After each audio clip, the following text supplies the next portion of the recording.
So ito yung isang unit natin kakapost natin. Ditaker na Ford lover sila ma'am. Ito yung unit nila. So bibili pa sila ng isang unit, sorting unit, para naman to dun sa asawa ni Chef. So ang concern nila may ugong sa likod. Pero everything goods na rito dyan, ano? No? Tinest drive na nung buyer natin. Tapos na to i-transmission, tapos na to i-engine. So actually dumating sila.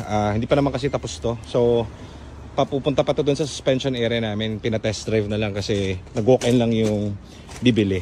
Pero everything goods, yun lang ang concern nila yung umuugong. Pero most likely yung umuugong sa likod is yung dito. Sa suspension area na namin dadalhin yan para matapos. Pero anyways, ito ay reserve na at good as sold na itong unit. So, excuse me, ganda na itong unit na to.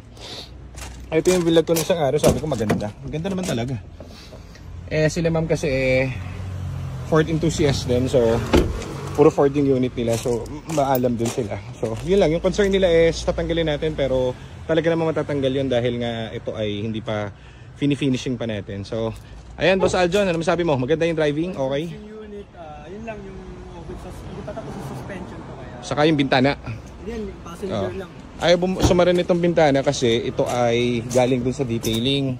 Nung pagkadala namin sa detailing, ayaw na sumari. Madali lang naman to. Marami kami motor nito. Anyways, yun lang. Update. Aljon, may nagtatanong na nag-comment.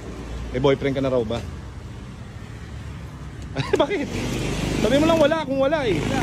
Okay. Ayun sa nagko-comment kay Aljon wala pa raw.